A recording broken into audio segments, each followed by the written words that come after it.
தமிழரின் மரபில் உருக்கு முறையில் உருவாக்கப்படும் அம்மன் TRY-TFT கம்பெனி ஓர் உறுதியின் அடையாளம்.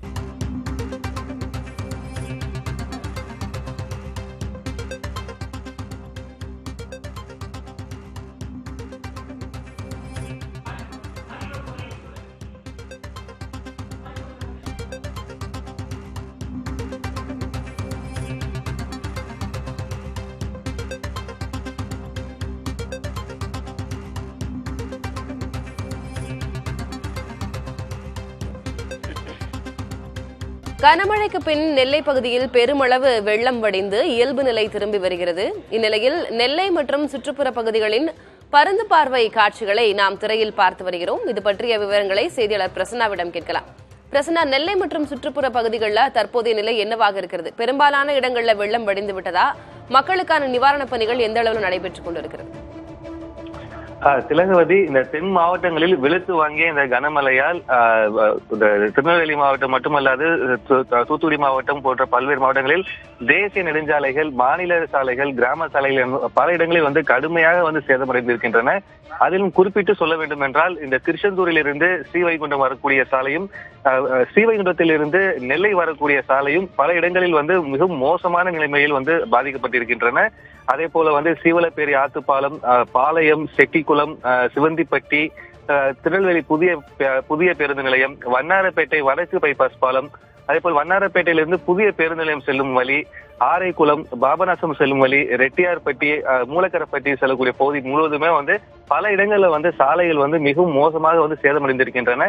அந்த பகுதியில் வெள்ளம் வடிந்து தற்பொழுதுதான் சென்று கொண்டிருக்கின்றன. குறிப்பாக ஸ்ரீவைகுண்டம் பகுதியை பார்த்தோம்னா வெள்ளம் முழுவதுமா வடிஞ்சாலும் அதோடைய சேதாரம் பார்க்கும்பொழுது ஒரு மிகப்பெரிய ஒரு நிகழ்வா தான் இங்க வந்திருக்கு. பல வீடுகள் இடிஞ்சிருக்கு. அந்த பகுதி முழுவதுமே 100% பொருளாதார இழப்பு ஏற்பட்டிருக்குது. இப்ப பாதிக்கப்பட்டிருக்கக்கூடிய மக்களுக்கு தேவையான நிவாரணங்களை கொண்டுட்டு போகக்கூடிய வழி பார்த்தோம்னா நிறைய இடங்கள்ல துண்டிக்கப்பட்டிருக்கு. இப்ப இந்த துண்டிக்கப்பட்டிருக்கக்கூடிய சாலைகளை நெடுஞ்சாலைத்துறை அதிகாரிகள் உடனடியாக சீர் செய்வதற்கு முழு வீச்சில் களத்தில் இறங்கி இருக்கிறார்கள். தமிழகத்தில் இருக்கக்கூடிய அனைத்து மண்டலங்களிலிருந்தும் அதிகாரிகள் நெல்லை மாவட்டத்திற்கும் தூத்துக்குடி மாவட்டத்திற்கும் வரவழைக்கப்பட்டிருக்கிறார்கள். பல ஆயிரக்கணக்கான ஊழியர்கள் வெவ்வேறு மாவட்டங்களிலிருந்து வரவழைக்கப்பட்டிருக்கிறார்கள். இந்த சேதமடைந்த சாலைகளை அவர் துரிதமான வேலை செய்து அதை உடனடியாக சீர் செய்தால்தான் கனரக வாகனங்கள் மூலமாக இந்த பகுதிக்கு மக்களுக்கு படகுகளை கொண்டு செல்வதற்கோ அல்லது நிவாரணப் பொருட்களை கொண்டு செல்வதற்கோ வழி கிடைக்கும். பல இடங்களில் சாலை பாதி அளவு உடைந்திருக்கிறது. சில இடங்களில் சாலை வெள்ளத்தில் அடிப்பெடுக்கப்பட்டு கிட்டத்தட்ட ஒரு 100 மீட்டர் அளவிற்கு சாலை இல்லாத அளவு இருக்கின்றன. அந்த பாதி இடத்தெல்லாம் கடந்து போறதுக்கு சாலையை சீர் செய்வதற்கு தற்போது அதிகாரிகள் முழு வீச்சில் ஈடுபட்டு வராங்க. அந்த வகையில பார்த்தோம் அப்படின்னா அவங்க குறிப்பா வேலை பார்க்கக்கூடிய இடம் பாத்தீங்கன்னா ஸ்ரீவைகுண்டம் சுற்றி இருக்கக்கூடிய அந்த மாநில சாலையை முறையா சீர் செய்வதற்கு உரிய நடவடிக்கை தற்போது மேற்கொண்டு வராங்க. சாலைகள் மட்டும் கிடையாது, பல இடங்கள்ல மின்கம்பங்களும் முறிஞ்சிருக்கு. சில இடங்கள்ல மின்கம்பங்கள் வெள்ளத்தில் அடிச்சு செல்லப்பட்டிருக்கு, உடைஞ்சிருக்கு.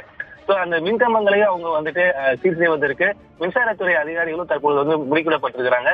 பல இடங்கள் படிப்படியா மின்சாரம் கொடுக்கப்பட்டு வருது. இந்த 100% பாதிப்பு அப்படின்னு பார்த்தோம் அப்படின்னா இந்த தூத்துக்குடி மாவட்டத்தில் இருக்கக்கூடிய இந்த ஸ்ரீவைகுண்டம், ஆழ்வார் திருநகரி போன்ற பகுதிகள் தான் 100% முழுமையான ஒரு பாதிப்பை சந்திச்சிருக்கு.